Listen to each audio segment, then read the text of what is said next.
ओम नमो भगवते वासुदेवाय।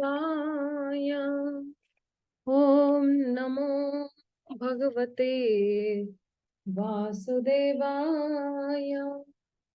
ओम नमो भगवते वासुदेवाय। नारायणं नमस्कृत्यं नर चैव नरोत्तमं देवीं सरस्वतीं व्यासं ततो जयमुदीरये।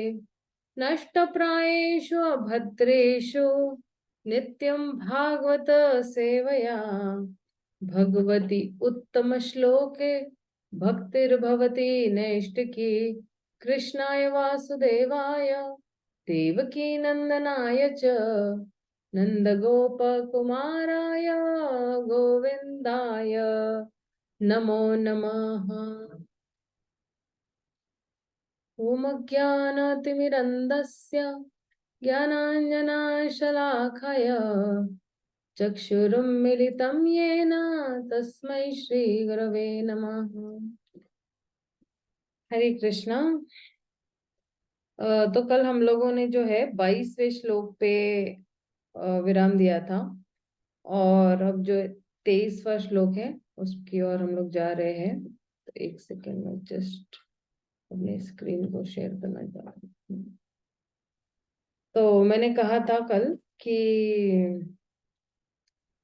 ये वाले श्लोक से जो है नारद मुनि जो है अपने पूर्व जन्म की कथा सुनाने वाले हैं। तो यहाँ से जो है नारद मुनि जो है सुनाने वाले हैं कि कैसे उन्होंने जो है एक दासी के पुत्र के घर में जन्म लिया था और कैसे उन्होंने जब महान भक्तों की सेवा की थी तो उनको कैसे कृपा मिली थी।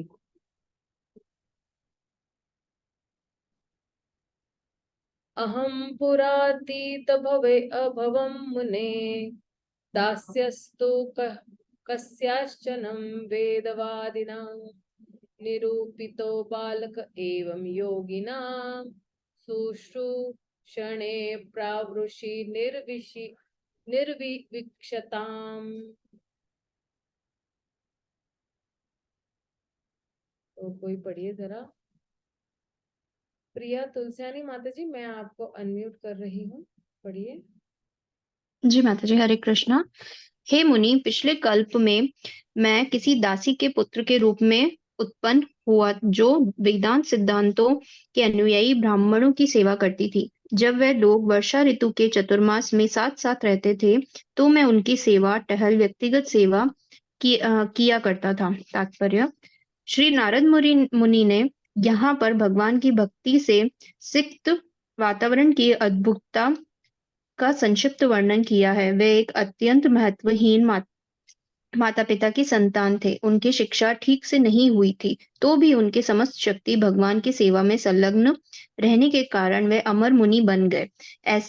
ऐसी होती है भक्तिमय सेवा की शक्ति। सारे जीवात्मा भगवान की तटस्था शक्ति है, अतएव उनकी सार्थकता भगवान की दिव्य प्रेमा भक्ति करने में है। जब ऐसा नहीं हो पाता तो मनुष्य की वह स्थिति माया कहलाती है। अतएव जो ही मनुष्य अपनी पूरी शक्ति को इंद्रिय भोग में न लगाकर भगवान की सेवा में लगाता है तो माया का सारा भ्रम दूर हो जाता है। श्री नारद मुनि के पूर्व जन्म के निजी उदाहरण से यह स्पष्ट है कि भगवान की सेवा भगवान के प्रामाणिक सेवकों की सेवा से ही प्रारंभ होती है। भगवान कहते हैं कि मेरे दासों की सेवा मेरी निजी सेवा से बढ़कर है। भक्त की सेवा भगवान की सेवा से अधिक मूल्यवान है। अतएव मनुष्य को चाहिए कि भगवान की सेवा में निरंतर रत रहने वाले भगवान के किसी प्रामाणिक सेवक को चुने, उसे अपना गुरु बनाए और उस गुरु की सेवा में अपने को लगाए। ऐसा गुरु एक पारदर्शी माध्यम है जिससे उन भगवान का दर्शन किया जा सकता है जो भौतिक इंद्रियों के बोध से परे है। प्रामाणिक गुरु की सेवा के अनुपात से ही भगवान उसे अपनी अनुभूति कराते हैं। भगवान की सेवा में मानव शक्ति का सदुपयोग मुक्ति का प्रगतिशील पथ है। प्रामाणिक गुरु के मार्गदर्शन में भगवान की सेवा करने पर सारी विराट सृष्टि तुरंत भगवान से अभिन्न बन जाती है। सक्षम गुरु वह कला ज्ञात कर रहती है जिससे प्रत्येक वस्तु का उपयोग भगवान की यशोगान के लिए किया जा सकता है। अतः उन्हें मार्गदर्शन से भगवान के सेवक की दिव्य कृपा से सारे जगत को वैकुंठ धाम में परिणत किया जा सकता है। थैंक यू माता जी। हरे कृष्णा। हरे कृष्णा। तो देखिए कि जो जो प्रामाणिक गुरु है, ठीक है ना, तो प्रामाणिक गुरु क्या करेंगे कि प्रामाणिक गुरु की अगर हम सेवा करेंगे तो प्रामाणिक गुरु क्या करेंगे, आपको भगवान की सेवा में लगाएंगे, न कि अपनी सेवा में लगाएंगे। जैसे आजकल तथाकथित गुरु है, वो लोग अपने शिष्यों को अपनी अलग अलग सेवाओं में लगाते हैं। लेकिन एक प्रामाणिक गुरु होगा तो वो जो है अपने शिष्यों को, उनकी तीव्र इच्छा यही होगी कि अपने शिष्य, जो उनके शिष्य है, वो भगवान की सेवा करे, भगवान के गुणगान करे, और जो कुछ भी कर रहे हैं, क्योंकि ये जो प्रामाणिक गुरु है वो भगवान से आसक्त है और भगवान के बिल्कुल शरणागत है, तो प्रामाणिक गुरु का भी यही उद्देश्य होगा कि कैसे मैं ये शिष्य को भी जो है प्रामाणिक शिष्य बनाओ और कृष्ण के प्रति पूर्ण समर्पित भाव विकसित करने के लिए उसकी मदद करूं। तो जो है क्योंकि अ, जब गुरु की सेवा करते हैं तो इधर कहते हैं ना कि गुरु एक पारदर्शी माध्यम है, एक जो है लिंक है, जिससे उन भगवान का दर्शन किया जा सकता है। हमने भगवान का तो दर्शन नहीं किया, लेकिन इनकी प्रामाणिक तरीके से अगर हम सेवा करेंगे तो हम भगवान की दर्शन कर पाएंगे, जो भौतिक इंद्रियों के बोध से परे है। तो ये गुरु जो है, ये भौतिक इंद्रियों के बोध से परे। प्रामाणिक गुरु की सेवा के अनुपात से ही भगवान उसे अपनी अनुभूति करवाते। लेकिन देखो, मतलब क्या है, भगवान की अगर अनुभूति करनी है तो मुझे प्रामाणिक गुरु की सेवा करना बहुत जरूरी है। अब हमें ये नहीं समझना चाहिए प्रामाणिक गुरु की सेवा करना मतलब उनके हाथ पैर दबाना और उनके कपड़े धोना और उनका बिस्तर लगाना, ये सब नहीं है। जो प्रामाणिक गुरु होगा ना, आपको बहुत बोलते ना प्रैक्टिकल सेवा देंगे, बोलेंगे कि ये जो ज्ञान है इसका प्रचार करो, आप आगे भगवत गीता का प्रचार करो, भागवतम का प्रचार करो, है ना। मंदिर में जितने भी नए लोग आते हैं आप उनकी देखभाल करो, उनको उनको अच्छी तरह से ध्यान दो उनका, नहीं ना, क्योंकि वो वही चाहते हैं कि भगवान की सेवा किस तरह से अच्छी तरह से हो। और वो वही कहेंगे कि क्योंकि प्रामाणिक गुरु जो क्या कहते हैं ना कि आप जो कुछ भी कर रहे हो वो भगवान की सेवा में गिना जा रहा है। मान लो हम भगवत गीता पढ़ रहे हैं, भागवतम पढ़ रहे हैं, उसका प्रचार कर रहे हैं, भगवान को भोग लगा रहे हैं, या किताब वितरण कर रहे हैं, या भगवान की फूलहार सेवा कर रहे हैं, या आरती कर रहे हैं, या अपने मंदिर को, घर के मंदिर को ही साफ सुथरा रख रहे हैं, ये सारे प्रामाणिक गुरु की ही सेवाओं में गिनी जाती है। क्योंकि प्रामाणिक गुरु यही आदेश देते कि घर को मंदिर बनाओ पहले, और घर में भोग लगाकर पहले खाओ, अर्च विग्रह की सेवा करो, भगवान का प्रचार करो, भगवान का गुणगान करो, हरे कृष्ण महामंत्र का जप करो। ये सारे प्रामाणिक गुरु के आदेश है, और जब हम आदेश का पालन करते हैं वही प्रामाणिक गुरु की सेवा के बराबर हो जाता है। भगवान की सेवा में मानव शक्ति का सदुपयोग मुक्ति का प्रगतिशील पथ है। तो अगर हमें प्रगति करनी है तो भगवान की सेवा में हमें तत्पर रहना है, और प्रामाणिक गुरु के मार्गदर्शन में भगवान की सेवा करने पर सारी विराट सृष्टि तुरंत भगवान से अभिन्न बन जाती है। और सक्षम गुरु वह कला सक्षम गुरु को वह कला ज्ञात रहती है जिससे प्रत्येक वस्तु का उपयोग भगवान के यशोगान के लिए किया जा सकता है। प्रत्येक वस्तु को, आपके पास कार है, आपके पास बंगला है, आपके पास जमीन है, आपके पास जो कुछ भी है, आप खुद ही उसको भगवान के गुणगान के लिए इस्तेमाल कर सकते हो।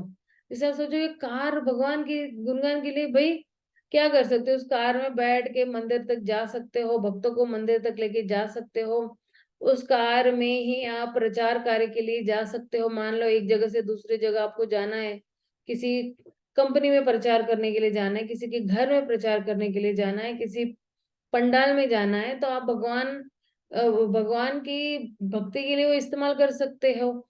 तो कोई भी जो जड़ पदार्थ है, जब वो भगवान की सेवा में इस्तेमाल हो जाता है, तो वो जो है वो जैसे ये सारी भगवान की शक्ति है। ये सारी सृष्टि जो है ये भगवान की शक्ति समान है। और यही शक्ति को अगर शक्तिमान की सेवा में इस्तेमाल करेंगे तो जो है इसका सदुपयोग हो रहा है। ये जितनी भी जो ना विराट सृष्टि तुरंत भगवान से अभिन्न बन जाती है। तो सक्षम गुरु वो है जो जिसके प्रत्येक वस्तु का उपयोग भगवान के यशोगान के लिए किया जा सकता है। अतः उनके मार्गदर्शन से भगवान के सेवक की दिव्य कृपा से सारे जगत को वैकुंठ धाम में परिणित किया। ये पूरा जो जगत है हम लोग वैकुंठ धाम में परिवर्तित कर सकते हैं। अब ये वाले तात्पर्य में यही कह रहे हैं कि प्रामाणिक गुरु की शरण लेना कितना जरूरी है। और प्रामाणिक गुरु की शरण में आने के बाद ही जो है व्यक्ति के भाग्य का उदय हो जाता है। भाग्य का उदय मतलब किस तरह से? भक्ति के भाग्य का उदय। ठीक है ना? तो आइए हम लोग पढ़ते हैं आगे। एक सेकेंड।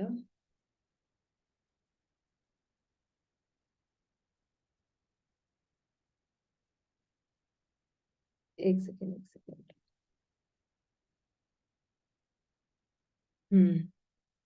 ते मई अपेत अखिल चापले अभर के दान्ते अधृत क्रीडान के अनुवर्तनी अनुवर्तन अनुवर्तितिनी चक्र कृपा यद्यपि तुल्य दर्शना सुषुप्षमाणे मुनयो अल्प भाषणी।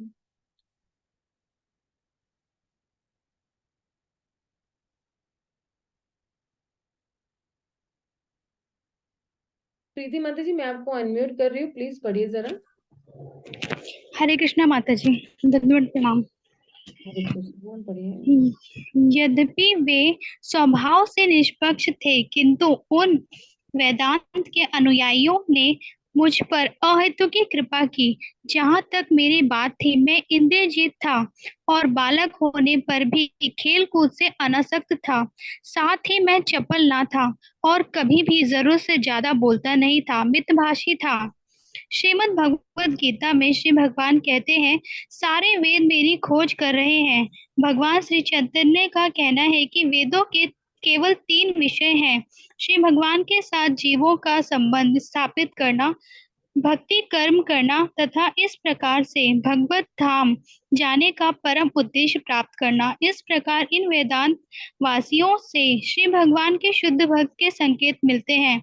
ऐसे वेदांतवादी या भगवत भक्ति वेदांत भक्ति के दिव्य ज्ञान का वितरण निष्पक्ष भाव से करते हैं। उनके लिए ना कोई मित्र है और ना कोई शत्रु, ना कोई शिक्षित है और ना ही कोई अशिक्षित, ना कोई विशेष रूप से अनुकूल है और ना ही कोई प्रतिकूल।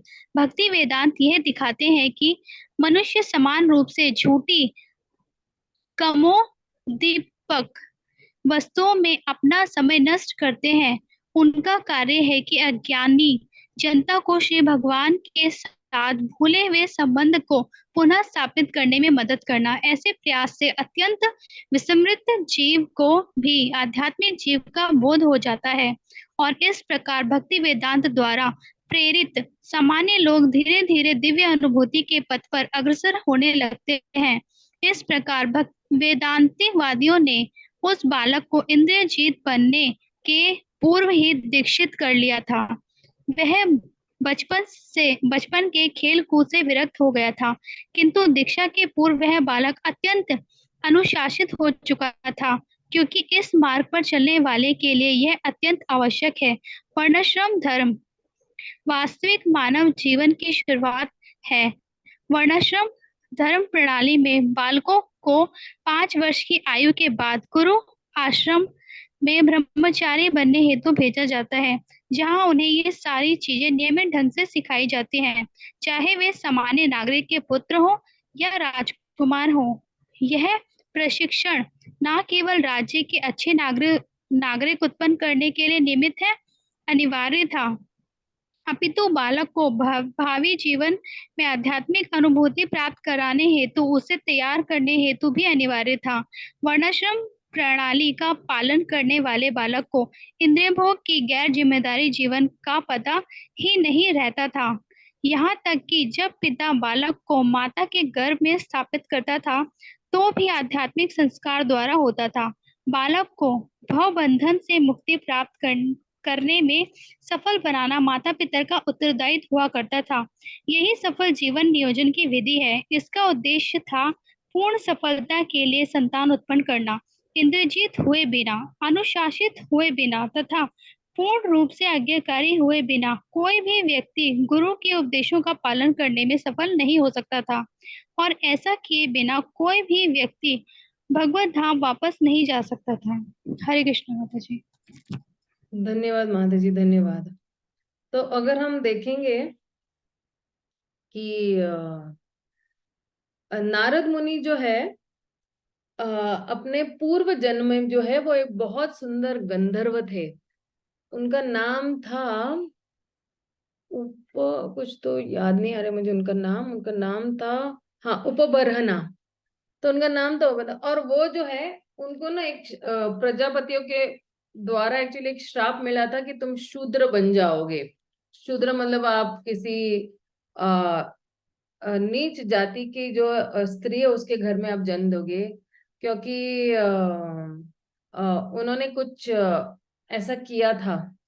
तो फिर भी जो है उन्होंने भगवान के गुणगान करके और तपस्या करके वो जो है ब्रह्मा जी के पुत्र बन गए अगले जन्म में। तो अब से जो है ये जितने भी श्लोक आ रहे हैं 24, 25, 26, 27, 28, ये अब नारद मुनि जो है वो क्रम में बताने वाले हैं कि कैसे मेरी भक्ति में प्रगति हुई है। और ये इस 24वें श्लोक से शुरू हो रहा है कि पहले उसको क्या, देखो हम लोग ने जो है अगर आपको याद है दूसरे अध्याय में 16वें श्लोक से लेके एक सेकेंड ना, दूसरे अध्याय के 16वें श्लोक से लेके 16वां श्लोक तो याद है लेकिन कहाँ तक था, मेरे ख्याल से हाँ 20वें श्लोक तक, ठीक है। 16वें श्लोक से लेके 20वें श्लोक तक अगर आपको याद है हम लोग ने जो है भक्ति की प्रगति के बारे में देखा था कि कैसे पहले सताम कृपा होती है, फिर महत सेवा होती है, फिर श्रद्धा, फिर गुरु पदाश्रय, पची भजनेषु स्पृहा, फिर निष्ठा, रुचि, आसक्ति, भगवान में प्रेम। तो अभी ये वाला जो श्लोक है इसमें जो है नारद मुनि को पहले तो सताम कृपा मिलती है। सताम कृपा कैसे मिलती है? उन उन भक्ति वेदांतों की कृपा मिल रही है। और उसके बाद जो है उन्होंने क्या किया, उन्होंने नारद मुनि ने जो है उन भक्ति वेदांतों की सेवा की। और जब उन्होंने सेवा की, क्योंकि जैसे कैसे कि ये जो जितने भी एक सेकेंड ना मैं आपको बताती हूँ। देखो, क्योंकि ये जो भक्ति से वेदांत है ये सारे तुल्य दर्शन है, स्वभाव से निष्पक्ष है उनकी सेवा की। और क्योंकि ये तुल्य दर्शन है तो उन्होंने क्या किया, उन्होंने नारद मुनि को आशीष दिए, उन्होंने अपनी कृपा दी उनपे, ठीक है ना। और क्योंकि वो बहुत छोटे बालक थे तो उन्होंने जो है इनका संग लेके उन्होंने कौन से गुणों को विकसित किया? एक तो दानते, इंद्रियों को वश में किया, ठीक है ना। इन इन भक्ति वेदांतों का संग लेके, अभी देखिए हम भी जब शुद्ध भक्तों का संग लेते हैं तो हमारी इंद्रिया भी कंट्रोल में आ जाती है। फिर उन्होंने क्या किया, उन्होंने जो है अधिकृत क्रीडांकने भी किया, क्योंकि इनका संग लेके तुरंत ही उन्होंने खेल कूद की आदतों में अभ्यास न होकर, जैसे बालिश जितनी भी क्रियाएं हैं वो सारी उन्होंने त्याग दी। और फिर वो क्या हुए, वो हुए अनुवर्तिनी, वो हुए आज्ञाकारी। देखिए, पहले इन महान लोगों की जब शरण लेते हैं तो हमारे में ये गुण विकसित होते हैं, तो हम बहुत आज्ञाकारी हो जाते हैं। हमारा स्वभाव पहले क्या था, उद्दंड था, हम किसी की नहीं मानते, क्योंकि मिथ्या अहंकार बहुत भरा हुआ था। मैं तो अपनी भी बात कर रही हूँ, एक्चुअली मैं अपने बारे में जनरली बोलती रहती हूँ कि हम उद्दंड थे और अब हम जो है वो आज्ञाकारी हो गए हैं, महत सेवा करके, सताम कृपा मिलके हम लोगों को।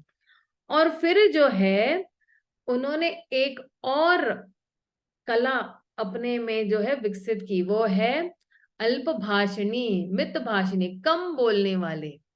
क्योंकि जो व्यक्ति जो है भगवान के भक्तों की सेवा करता है तो वो भगवान में बहुत ही इंटरेस्ट लेता है, रचा पचा रह जाता है, तो उसको बाहर की चीजें जो है प्रजल्प करने की आदत उसकी छूट जाती है।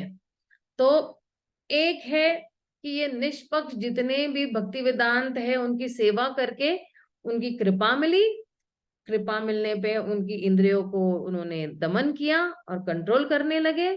दूसरा, अपनी जितनी भी खेल कूदों की जितनी भी बालिश आदतें थी वो भी त्याग दी उन्होंने, और वो बिल्कुल आज्ञाकारी हो गए। और फिर जो है अल्प भाषिणी, कम बोलने वाले हो गए। तो ये जितने भक्ति वेदांत है उन्होंने पहले नारद मुनि पे जब कृपा दिखाई, क्योंकि नारद मुनि के पास कोई अच्छे गुण नहीं थे, लेकिन उनकी कृपा से नारद मुनि ने ये गुण विकसित किए, और ये गुण और विकसित करने पे और कृपा मिली, और अच्छे गुण विकसित किए और कृपा मिलती गई।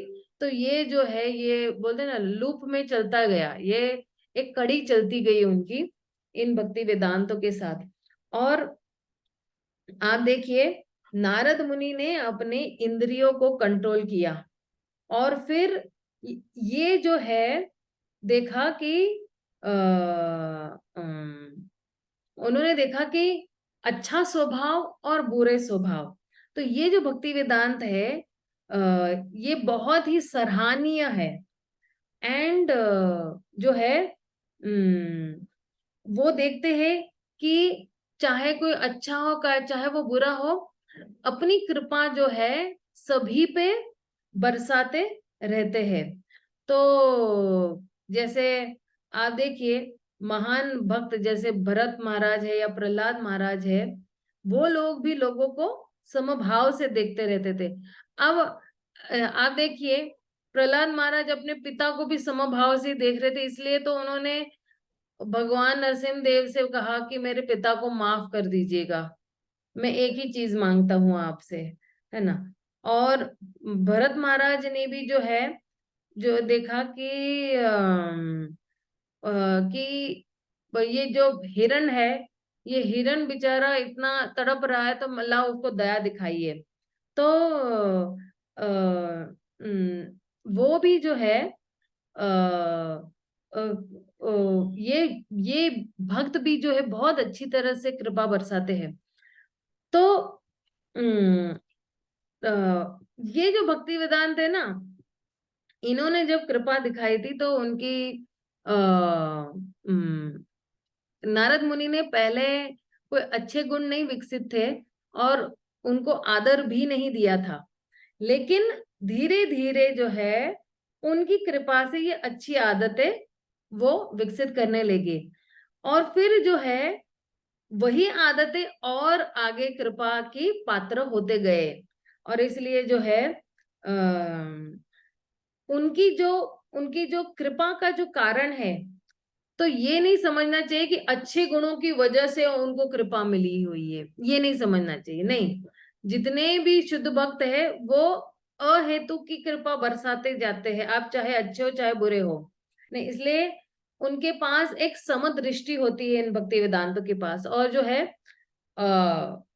और जब वो समदृष्टि से किसी जीवात्मा की तरफ देखते हैं, तो इसलिए जो है उस जीवात्मा में अच्छे गुण विकसित हो जाते हैं, है ना। तो जो है तो इसलिए कहते हैं कि दो प्रकार की कृपा होती है। एक है कि हम देखते हैं कि भौतिक गुणों को देख के है, और दूसरा जो है जब हम भौतिक गुणों को नहीं देखते हैं। तो जो पहली गुण जो है कि जितने भी भौतिक जगत में जो जितने भी लोग हैं,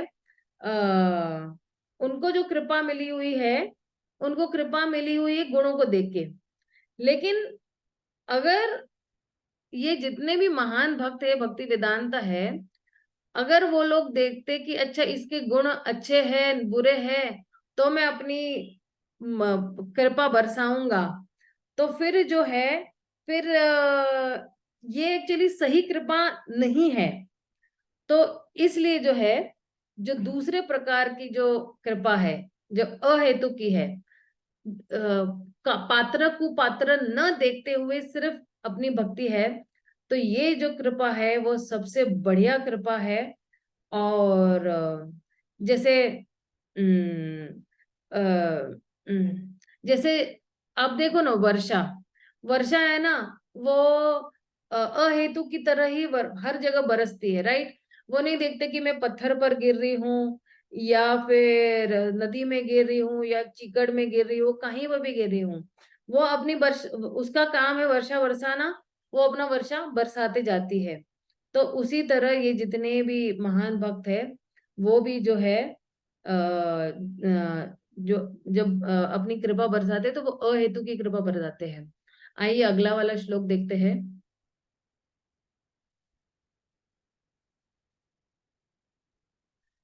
ये भी बहुत अच्छा श्लोक है। उच्चिष्टलेपान अनुमोदित द्विजय सकृतम स्म भज्ये तत् अप अप अपास्त किल्बिष एव हम प्रवृत्तस्य विशुद्ध चेतस तद्धर्म एवात्म रुचि प्रजायते।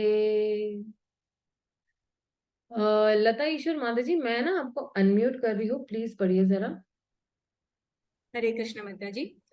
उनकी अनुमति से मैं केवल एक बार उनकी जूठन खाता था, और ऐसा करने से मेरे सारे पाप तुरंत ही नष्ट हो गए। इस प्रकार सेवा में लगे रहने से मेरा हृदय शुद्ध हो गया, और तब वेदांतियों का स्वभाव मेरे लिए अत्यंत आकर्षक बन गया। तात्पर्य: शुद्ध भक्ति संक्रामक रोग तुल्य है, किंतु वह शुद्ध भाव से संक्रामक है। शुद्ध भक्त समस्त प्रकार के पापों से निर्मल हो जाता है। भगवान विशुद्धतम है, और जब तक कोई भौतिक गुणों की संक्रामकता के द्वारा उन्हीं के समान शुद्ध न हो ले, तब तक वह भगवान का शुद्ध भक्त नहीं बन सकता। जैसा कि पहले कहा जा चुका है, भक्ति वेदांत जन शुद्ध भक्त थे, और यह बालक उनकी संगति से कोई तो हरे कृष्ण महामंत्र बोल रहा है, ये सुनते हुए। मीना जी तो मैं माफी मांगनी चाहूंगी कि ना, एक्चुअली जब हम भागवतम पढ़ रहे तो सिर्फ भागवतम पे फोकस करना चाहिए। क्योंकि क्या होता है, ये भागवतम जो है व्यास मुनि सुना रहे हैं, तो ये हो जाता है कि व्यास मुनि के प्रति हम लोग जो है अपराध कर रहे हैं। क्योंकि क्योंकि व्यास मुनि भी जो है वो भगवान के ही अवतार है। तो दो चीजें एक साथ नहीं हो सकती है। इसलिए जो है सुनना और माला करना, सुनते सुनते फिर ये अपराध कहलाता है, ठीक है ना। सॉरी, मैं थोड़ा आपको करेक्ट कर रही हूँ, लेकिन ये सही नहीं है। ठीक है, चलिए अभी आगे बढ़ सकते। यह बालक उनकी संगति तथा एक बार उनका जूठन खाने से उनके गुणों से अभिभूत हो गया। ऐसी जूठन शुद्ध भक्तों की अनुमति के बिना भी ग्रहण की जा सकती है, लेकिन कभी कभी छद्म भक्त भी छद्म भक्त भी होते हैं, अतः उनसे अत्यंत सावधान रहने की आवश्यकता है। ऐसी अनेक बातें हैं जो भक्ति करने में बाधक होती हैं, किंतु शुद्ध भक्तों की संगति से ऐसे सारे अवरोध दूर हो जाते हैं। नवदीक्षित भक्त शुद्ध भक्त के दिव्य गुणों से लगभग पूरित हो जाता है, जिसका अर्थ है भगवान के नाम, यश, गुण, लीला आदि के प्रति आकर्षण। शुद्ध भक्त के गुणों की संक्रामकता का अर्थ है भगवान की दिव्य लीलाओं के प्रति शुद्ध भक्ति की रुचि उत्पन्न करना। इस दिव्य रुचि के आगे सारी भौतिक वस्तुओं के प्रति कुरुचि उत्पन्न हो जाती है। अतः शुद्ध भक्त कभी भी भौतिक कार्यकलापों के प्रति आकर्षित नहीं होता। भक्ति के पथ के सारे अवरोधों या समस्त पापों के दूर होने पर ही मनुष्य ईश्वर के प्रति आसक्त हो सकता है, उसमें दृढ़ता आ सकती है, उसमें पूर्ण रुचि उत्पन्न हो सकती है, उसमें दिव्य अनुभूतियां आ सकती हैं और अंत में वह भगवान की प्रेममय सेवा के धरातल पर स्थित हो सकता है। ये सारी अवस्थाएं शुद्ध भक्तों की संगति से ही विकसित होती है और यही इस श्लोक का तात्पर्य है। हरे कृष्ण माता जी। धन्यवाद माता जी, धन्यवाद। प्रभुपाद बहुत अच्छी तरह से समझा रहे, कितने बढ़िया बढ़िया तात्पर्य बता रहे हैं। तो अब कह रहे हैं कि भजनेशु स्पृहा, अनर्थ निवृत्ति और निष्ठा और रुचि, इसमें बता रहे कि जैसे ही मैंने उनका उच्चिष्ट खाया और उनके परमिशन से खाया, उनकी अनुमति से जब मैंने खाया, ठीक है ना, तो फिर क्या हुआ मेरे साथ, ये जितने भी अपास्त किल्बिष, मेरे सारे पाप नष्ट हो गए। और फिर जो है जब ये पाप नष्ट हो गए, तब मेरी जो भक्ति के प्रति जो है आसक्ति जो है वो बढ़ती गई। विशुद्ध चेतस, शुद्ध चित्त वाले से क्या होता है कि भक्ति जो है बढ़ती गई, चली गई। और फिर जो है मेरे को क्या आ गया, मेरे में आत्मरुचि, दिव्य आकर्षण हो गया। दिव्य आकर्षण किसके प्रति हो गया? भगवान के प्रति हो गया। और मैंने फिर क्या किया, मैंने फिर जो है मेरी जो रुचि है वो किसमें और बढ़ गई? मेरी जो रुचि है वो तद धर्मे, तद धर्मे मतलब क्या कि मेरी जो रुचि जो है श्रवण और कीर्तन, उसमें जो है बढ़ती चली गई। तो क्योंकि ये मेरा जो वास्तविक स्वभाव यही है ना, तद धर्म, धर्म मेरा धर्म, आत्मा का धर्म क्या है? भगवान की सेवा करना, भगवान का श्रवण कीर्तन करना। ये अगले वाले श्लोक में अब देखिए, ये सब होने के बाद कि सारे पाप धुल गए, फिर उसका हृदय साफ हो गया और फिर उसको भगवान के प्रति रुचि होने लगी। रुचि किस में? श्रवणम कीर्तनम में। तो फिर अब कौन सा गुण विकसित होता है इसके बाद? अगला स्टेज कहते हैं कि तत्र अनु अहम कृष्ण कथा प्राज्ञातम अनुग्रहणे, सॉरी, अनुग्रहणे न शृण्व मनोहर तच्छ्रद्धया मनोनुपत विशृण्वतः प्रिय श्रवस्य ममा भव मम अवभवत रुचि।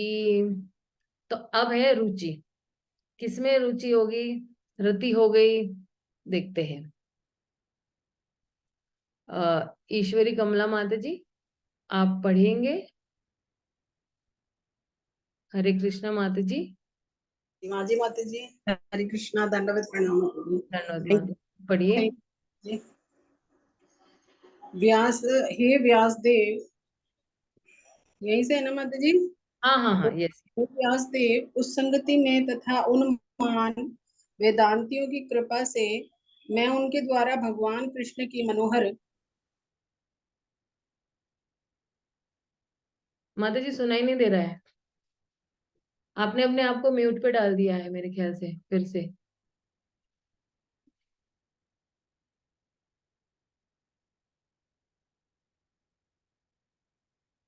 अच्छा, she just got logged off actually, I'm not able to see her ना। माता जी अनम्यूट कीजिए तो अपने आप को। हरि बोल माता जी, अनम्यूट ही नहीं हो रहा, सॉरी। हाँ प्लीज, अभी ना वो म्यूट वाले बटन पे आपका हाथ मत जाने दो। अब पढ़िए माता जी आप। हाँ।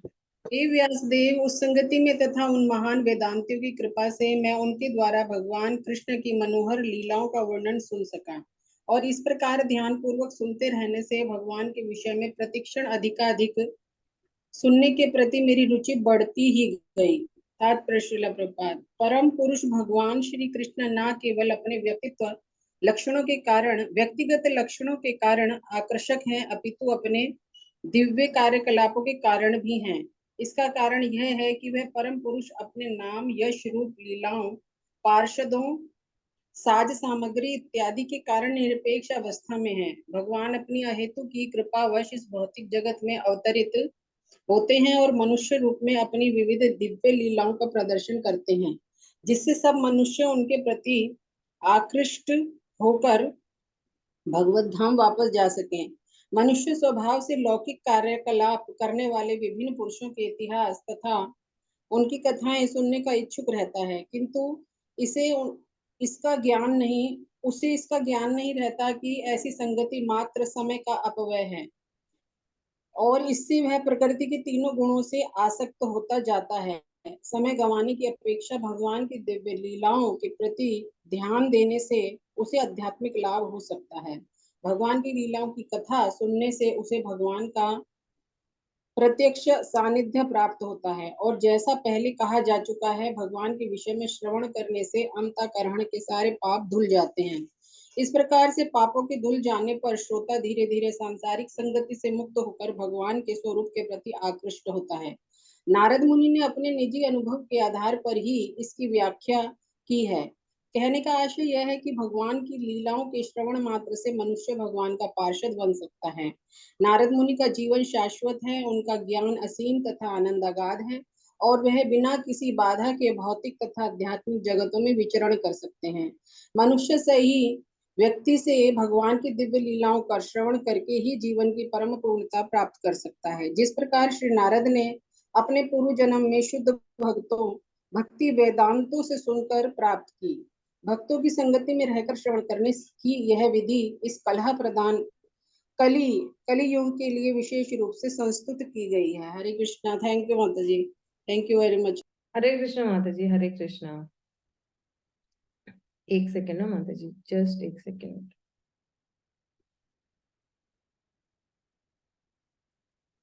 तो अगर आप देखोगे यहाँ पे इस वाले श्लोक में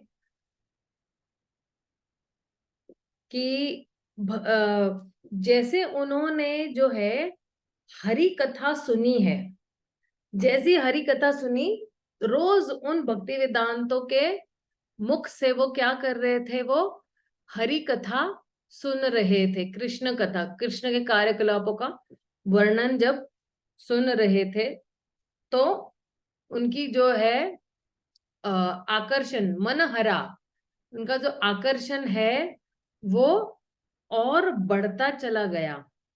उनको क्या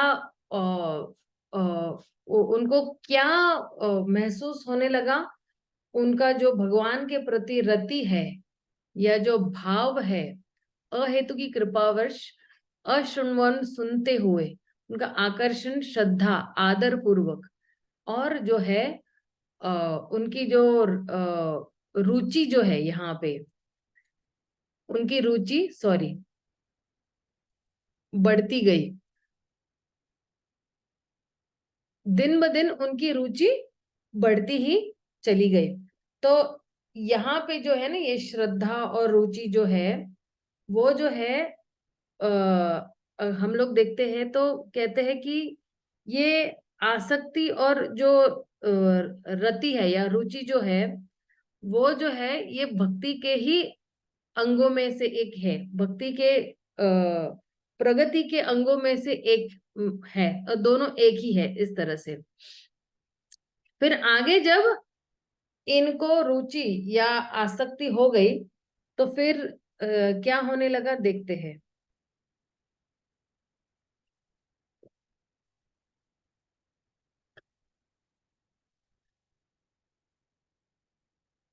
27वां।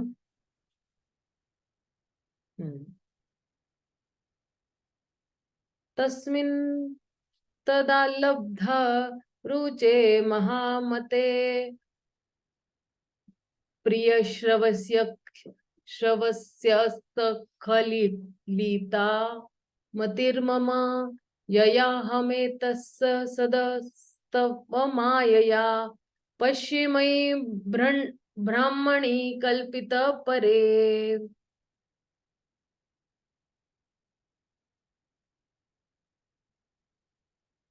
सेजल माता जी, मैं आपको अनम्यूट कर रही हूँ, प्लीज पढ़िए जरा अनुवाद। हरे कृष्ण माता जी, साष्टांग दंडवत।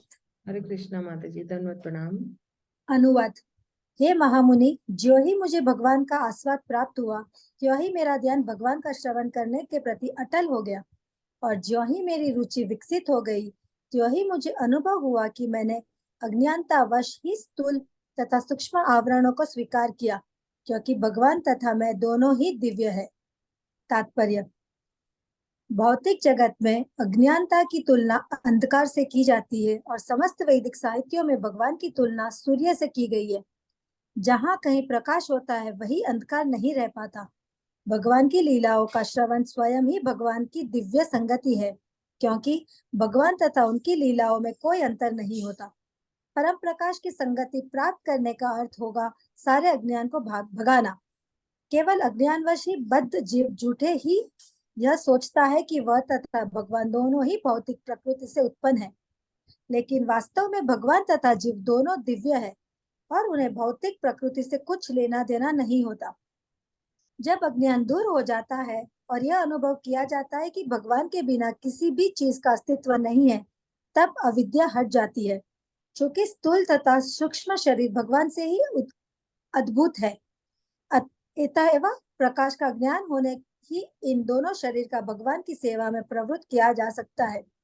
स्थूल शरीर का भगवान की सेवा करने में यथा जल लाना, मंदिर बहारने या नमस्कार करने आदि में लगाना चाहिए। अर्चना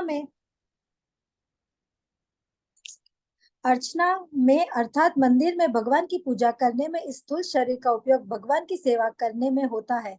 इसी प्रकार सूक्ष्म मन को भगवान की दिव्य लीलाओं के श्रवण, उनके चिंतन, भगवान के नाम के कीर्तन में लगाना चाहिए। ऐसे सारे कार्य दिव्य है। इनके अतिरिक्त अन्य किसी भी कार्य में स्थूल या सूक्ष्म इंद्रियों का प्रवृत्त नहीं करना चाहिए।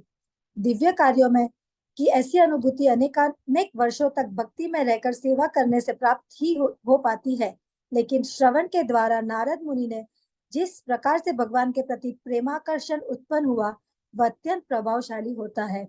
हरे कृष्ण माता जी, धन्यवाद। धन्यवाद माता जी। तो ये जो 27वें श्लोक में कह रहे हैं कि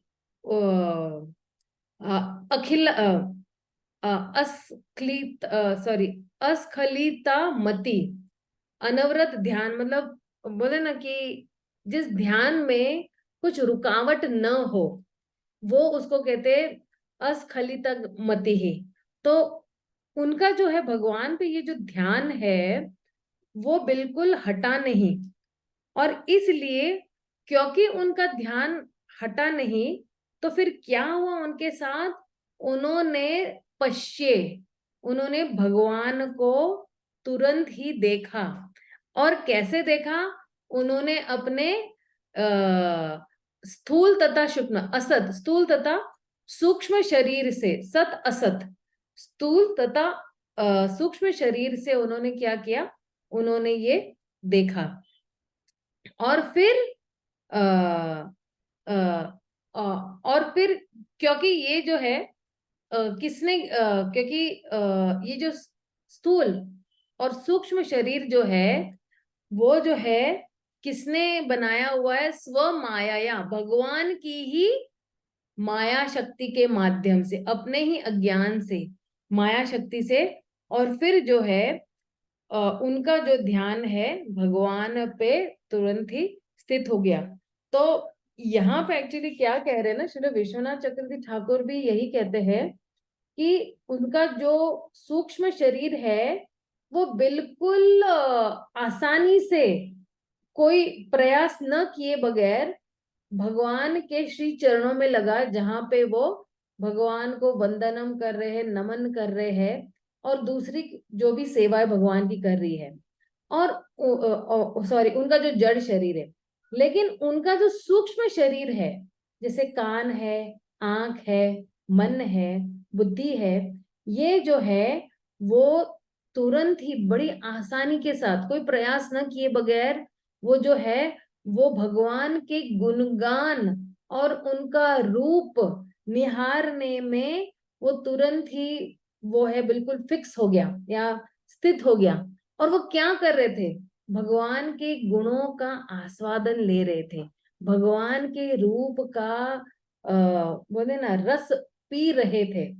तो इसलिए कह रहे हैं कि दोनों जो सूक्ष्म शरीर है और ये जड़ शरीर है, ये दोनों ने क्या किया? स्टॉप किया। किस तरह से स्टॉप किया? भौतिक भौतिक स्तर पर काम करना उन्होंने बंद ही कर दिया।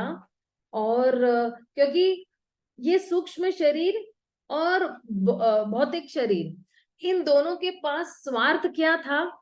उनका स्वार्थ था कि अरे भगवान के जो है गुणों का रसास्वादन में कर रहा हूं, भगवान के रूप का रसास्वादन में कर रहा हूं। तो ये दोनों शरीरों ने जो है वो काम करना बंद किया भौतिक स्तर पे। आध्यात्मिक स्तर पर तो वो चल ही रहे थे। So it's so nice. अगर इंग्लिश में इसको ट्रांसलेट कर सकती हूँ तो मैं बताती हूँ। The gross body became effortlessly fixed in offering respects and other physical services for the Lord. The subtle body, such as the ear, eye, mind, and intelligence, became effortlessly fixed in tasting the sweetness of the Lord's qualities and form. And both stopped acting materially out of selfish pleasure. तो बहुत ही मतलब कितना मतलब आप सोचिए ना कि कोई भगवान की भक्ति में इतना तल्लीन है कि उसका सूक्ष्म शरीर और उसका जड़ शरीर जो है सिर्फ भगवान के गुणगान सुनने में, भगवान का रूप देखने में ही तल्लीन हो गया। तो ये जो है नारद मुनि के साथ हुआ है और ये किसी के भी साथ हो सकता है जो ये वाले मार्ग पे चल पड़ा है और अनर्थ निवृत्ति से सीधा मुक्त हो जाता है, तो उसके साथ भी ये हो सकता है। अब आगे कह रहे हैं, ये वाला श्लोक भी बहुत ही बढ़िया है। अब ये जो है ये प्रेम वाला स्टेज पे पहुंच चुके हैं नारद मुनि। ठीक है, अब कहते हैं कि इत्थम शरद प्रावृत्तिशिको ऋतु हरे विष्णु विष्णुवतः में विष्णुवतो में अनुसवः यशो अमलम संकीर्तनयामान मुनिभिर्महात्मभिः भक्तिर्प्रवृत्ता भक्तिर्प्रवृत्ता आत्मरजतम उपहा सॉरी। तो कोई पढ़िए इसको जरा अनुवाद को। प्रीति मोकाशी माता जी, मैं आपको अनम्यूट कर रही हूँ, प्लीज रीड। जी माता जी, हरे कृष्ण माता जी, दंडवत प्रणाम। धन्यवाद माता जी। इस प्रकार जी माता जी, इस प्रकार वर्षा तथा शरद दोनों ऋतुओं में मुझे इन महामुनियों से भगवान श्री हरि की निर्मल कीर्ति का निरंतर कीर्तन सुनते रहने का सुअवसर प्राप्त हुआ। जैसे ही मेरी भक्ति का प्रवाह होने लगा कि रजोगुण तथा तमोगुण के सारे आवरण विलुप्त हो गए। श्रीला प्रभुपादा की जय। तात्पर्य: परमेश्वर की दिव्य भक्तिमय सेवा प्रत्येक जीव की सहज प्रवृत्ति होती है। यह प्रवृत्ति प्रत्येक प्राणी में सुषुप्त रहती है, लेकिन भौतिक प्रवृत्ति के संपर्क के कारण रजोगुण तथा तमोगुण अनंत काल में इसे आच्छादित करते रहते हैं। यदि श्री भगवान तथा उनके महान भक्तों के अनुग्रह से कोई जीव इतना भाग्यशाली होता है कि उसे विशुद्ध भक्तों की संगति प्राप्त हो जाए और श्री भगवान की निर्मल महिमा गान को सुनने का अवसर मिल जाए, तो निश्चय ही भक्ति नदी के प्रवाह की ही तरह प्रवाहित होने लगती है। इस प्रकार नदी तब तक प्रवाहित होती रहती है जब तक वह समुद्र तक न पहुंच जाए। उसी प्रकार शुद्ध भक्तों की संगति से विशुद्ध भक्ति की धारा तब तक प्रवाहित होती रहती है जब तक वह परम लक्ष्य अर्थात श्री भगवान के दिव्य प्रेम तक नहीं पहुंच जाती। भक्ति का ऐसा प्रवाह रोके नहीं रुकता, अपितु यह असीमित रूप से अधिकाधिक बढ़ता जाता है। भक्ति का प्रवाह इतना सक्षम होता है कि कोई दर्शक भी रजोगुण तथा तमोगुण के प्रभाव से मुक्त हो जाता है।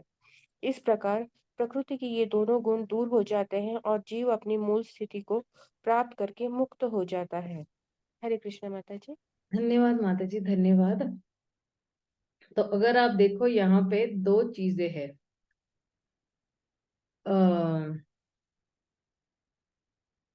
एक है, कहाँ गया वो शब्द, यहाँ पे दिखाई नहीं दे रहा है।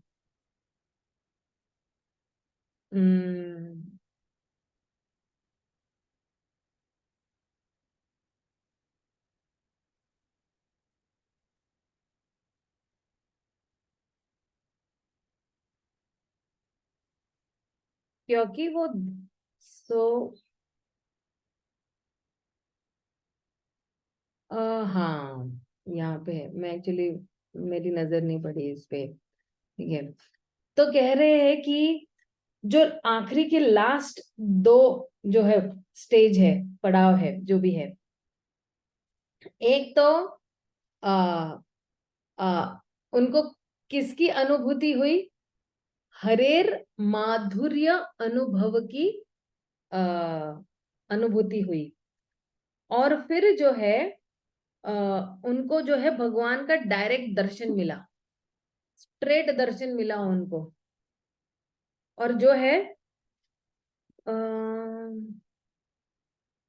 यस, हाँ, उनको भगवान का स्ट्रेट दर्शन मिला। क्योंकि जब सूक्ष्म शरीर और जड़ शरीर जो है, ये दोनों बिल्कुल बोलते ना कि असीमित तरीके से काम करने लगे, तो इनको भगवान का डायरेक्ट दर्शन हुआ और भगवान का हरेर माधुर्य अनुभव भी हुआ। डायरेक्ट एक्सपीरियंस, उनके मधुरता का डायरेक्ट एक्सपीरियंस हुआ। और जो है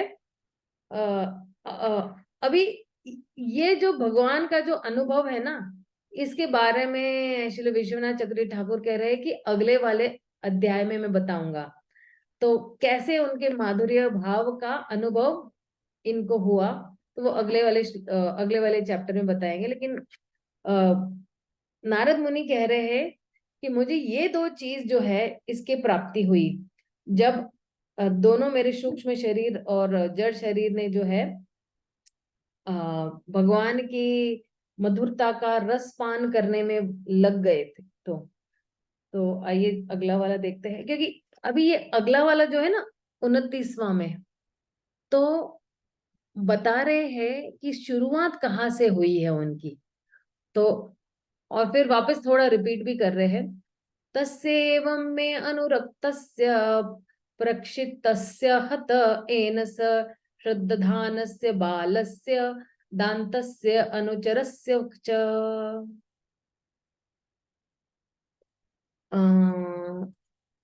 रंजना माता जी, मैं आपको अनम्यूट कर रही हूँ, प्लीज पढ़िए। हरे कृष्ण माता जी, दंडवत प्रणाम।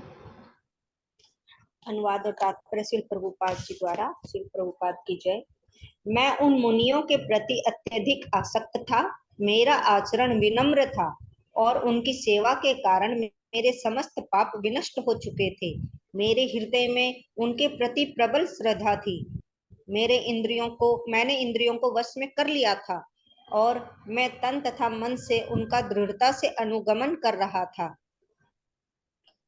तात्पर्य, शुद्ध भक्त के पद तक उन्नत होने के इच्छुक व्यक्ति के लिए ये ही आवश्यक योग्यताएं हैं। ऐसे व्यक्ति को सदैव शुद्ध भक्तों का सानिध्य प्राप्त करने हेतु प्रयत्न करना चाहिए। उसे छद्म भक्त से भ्रमित नहीं हो जाना चाहिए। स्वयं उसे भी शुद्ध भक्त से उपदेश ग्रहण करने हेतु सरल तथा विनम्र होना चाहिए। शुद्ध भक्त पूर्ण रूप से श्री भगवान की शरण में रहता है। वह श्री भगवान को ही परम स्वामी तथा अन्य व्यक्तियों को उनके सेवक के रूप में जानता है। मात्र शुद्ध भक्तों की संगति से ही लौकिक संगति से संचित होने वाले समग्र पापों से छूटा जा सकता है। नव जिज्ञासु भक्त को शुद्ध भक्त की श्रद्धा पूर्वक सेवा करनी चाहिए। उसे अत्यंत आज्ञाकारी होना चाहिए और उपदेशों का दृढ़ता पूर्वक पालन करना चाहिए। ये उस भक्त के लक्षण है जो इसी जीवन में सफलता प्राप्त करने हेतु दृढ़ प्रतिज्ञ है। हरे कृष्णा। धन्यवाद माता जी।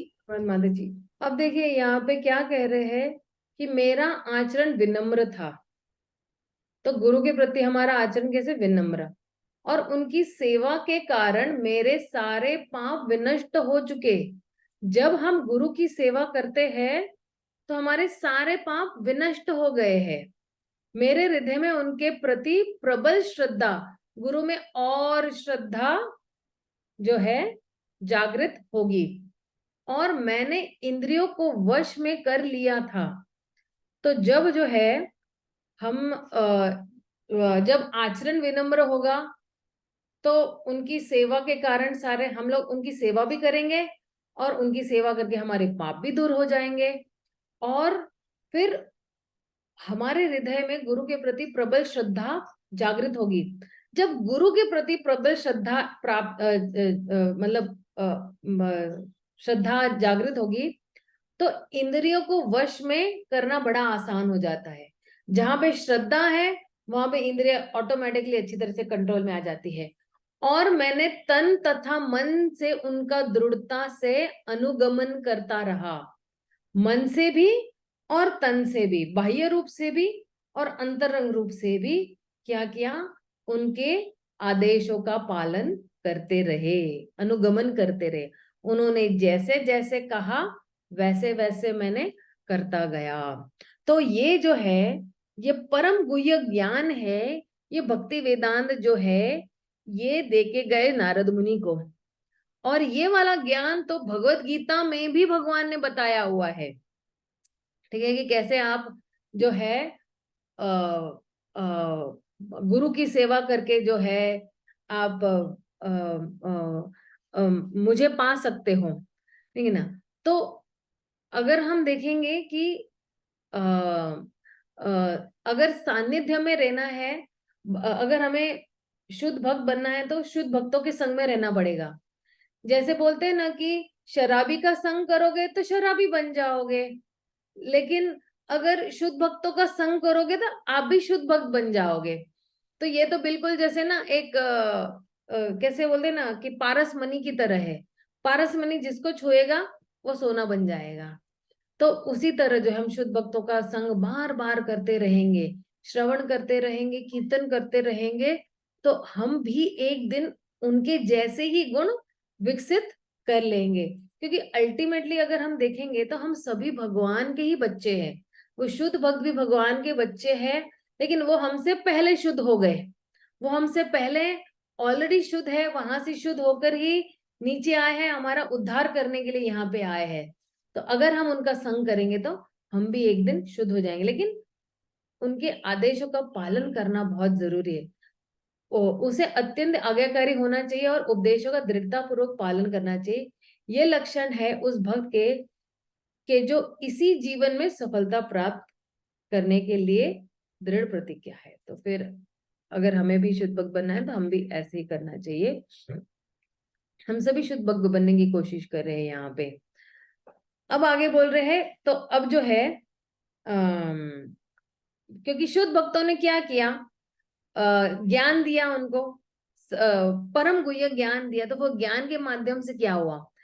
ज्ञानम गुह्यतम यत तत् साक्षात भगवता उदितम अन्वो अन्ववोचन गमिष्यन्त कृपया दीन वत्सल। ये बहुत ही अच्छा श्लोक है, बढ़िया श्लोक है। पढ़िए जरा कोई। प्रिया तुलसियानी माता जी, मैं आपको अनम्यूट कर रही हूँ, फिर से प्लीज पढ़िए। जी माता जी, हरे कृष्णा।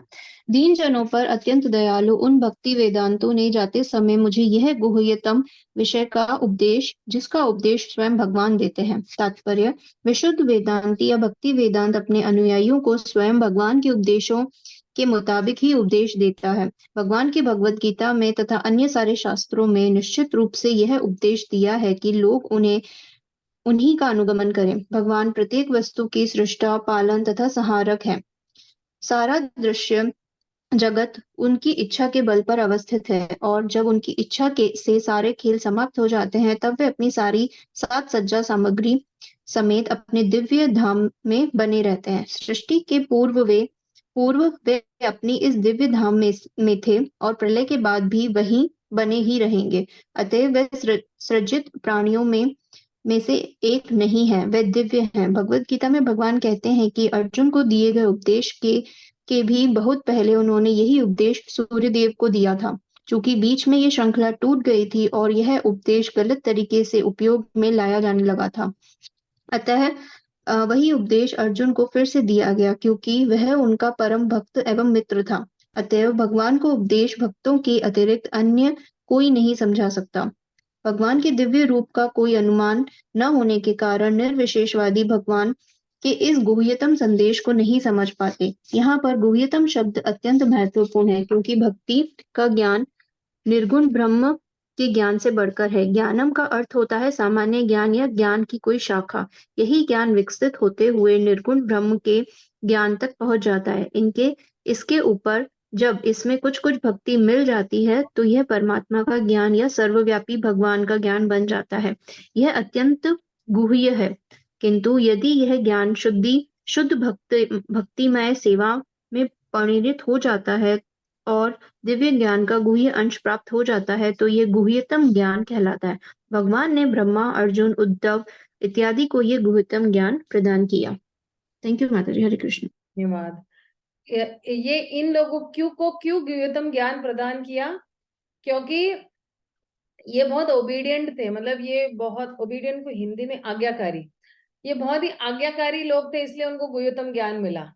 ब्रह्मा जी बहुत आज्ञाकारी थे, क्योंकि उन्होंने पहले ही तप तप तप बोला भगवान ने, तो तुरंत ही तपस्या करने बैठ गए। हजारों वर्ष तक उन्होंने तपस्या की, तब भगवान की अनुकंपा उन पे बरसी।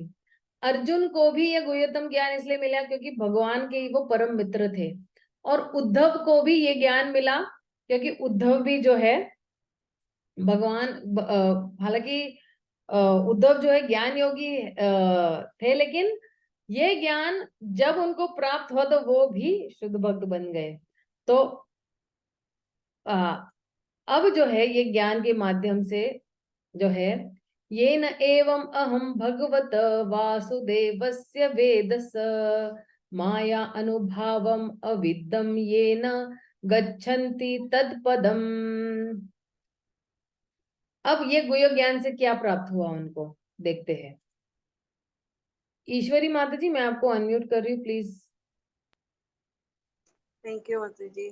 उस गुह्य ज्ञान से मैं संपूर्ण पदार्थों से सृष्टा, पालक तथा संहार करता भगवान श्री कृष्ण की शक्ति के प्रभाव को ठीक ठीक समझ सका।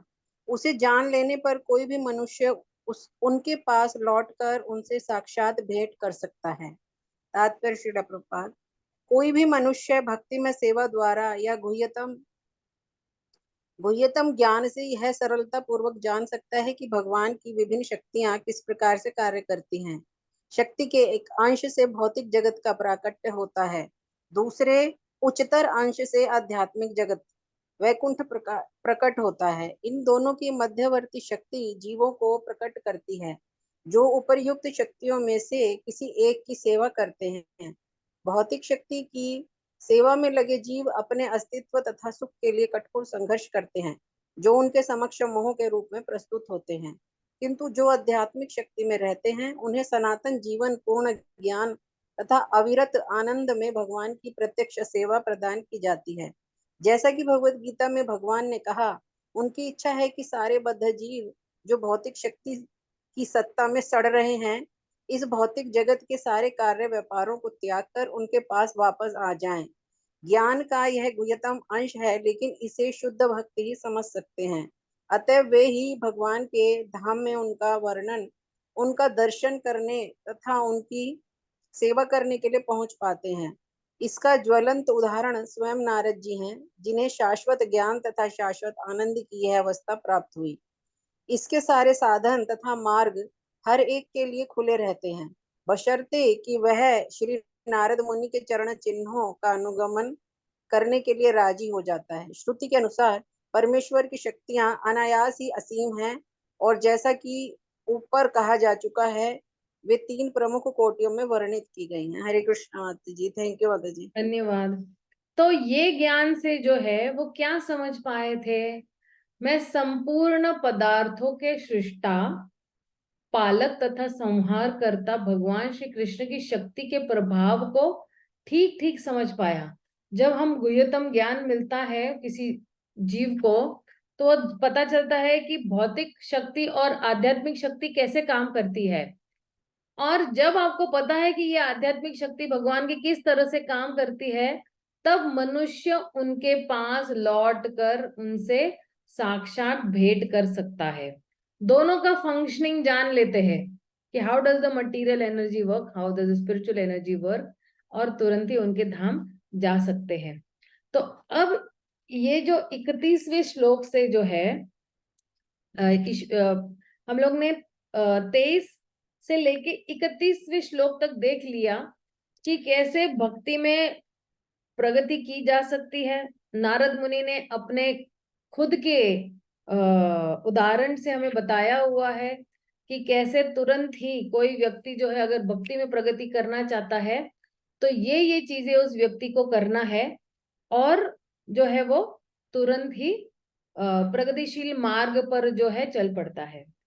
अब किसी का प्रश्न ये भी हो सकता है कि माता जी हम लोग तो जो है ना 25 साल हो गए, 30 साल हो गए, हम तो इसी पथ पे है, ये नारद मुनि तो इतना छोटा बच्चा है, उसको तो कितना जल्दी जल्दी प्राप्त हो गया। लेकिन उसके लिए जो है उसकी उसकी उसकी भक्ति की गहराई क्या थी वो देखनी है, और मेरे भक्ति की गहराई क्या है ये मुझे देखना है। क्या मेरे भक्ति की गहराई, और हम लोग ना जैसे ना तुलना नहीं कर सकते कि अच्छा उन्होंने कितनी भक्ति की और मैंने कितनी भक्ति की, नहीं, ये तुलना हम नहीं कर सकते। लेकिन जो है मैंने जो भक्ति की हुई है, किस तरह से मैं भक्ति कर रही हूँ, राइट। और एक सेकंड दरवाजे पे कोई है, जरा देखो। मैं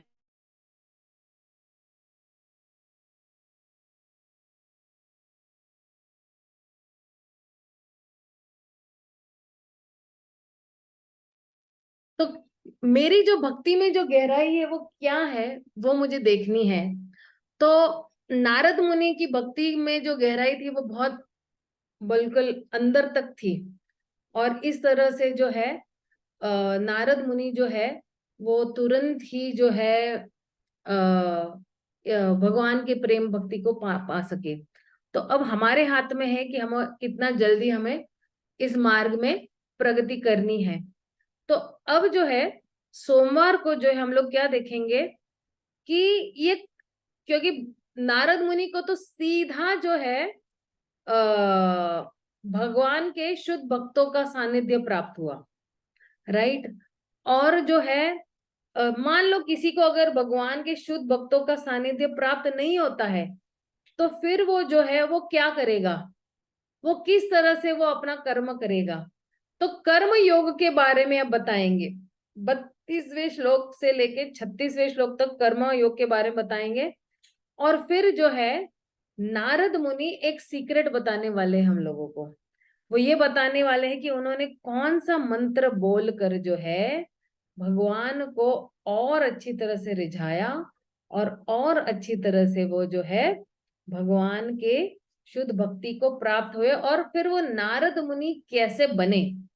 क्योंकि नारद मुनि जो है वो शक्तिवेश अवतार है। नारद मुनि जो है भगवान के भक्ति शक्ति का अवतार है। मतलब क्या भक्ति शक्ति, मतलब क्या कि नारद मुनि 1 सेकंड का भी संग किसी को दे देते हैं ना, तो तुरंत ही वो व्यक्ति क्या हो जाता है, भक्त बन जाता है। इसलिए उसको कहते हैं भक्ति शक्ति। मतलब क्या, भक्ति, उनमें भक्ति की शक्ति इतनी प्रबल है कि किसी को भी क्या कर सकते हैं, भक्ति दे सकते हैं, है ना। तो हम लोग जो है वो अभी आगे देखेंगे सोमवार को। किसी का कोई प्रश्न है तो पूछ सकते हैं। मैंने अनम्यूट किया है सभी को, तो किसी का कोई प्रश्न है तो आप पूछ सकते हो। माता जी हरे कृष्णा। हरे कृष्णा। माता जी ये ना एक ये जो अभी 30th वाला जो श्लोक है उसमें यहाँ पे लिखा हुआ है कि उन्होंने ये उपदेश पहले सूर्य देव को दिया था, चूंकि ये श्रृंखला बीच में टूट गई। तो ये कौन सी श्रृंखला की बात हो रही है इसमें? ये कड़ी थी, एक कड़ी बीच में टूट गई, फिर ये कड़ी फिर से जो है वापस भगवत गीता में वापस ये जुड़ गए ना, अर्जुन को भी दिया था ना ये ज्ञान फिर से भगवान ने। तो जब जब ये कड़ियां टूट जाती है भगवान के ज्ञान के बारे में, तो भगवान या उनके भक्त आके फिर से स्थापित कर देते हैं। ठीक है ना माता जी? जी। क्योंकि भगवान ने भगवत गीता में भी कहा ना कि ये कड़ी टूट गई थी, मैंने ये विवस्वान को ज्ञान दिया था लेकिन टूट गई, लेकिन अभी वापस अर्जुन मैं तुम्हें ये ज्ञान वापस दे रहा हूं, इस तरह से। और किसी का कोई प्रश्न है?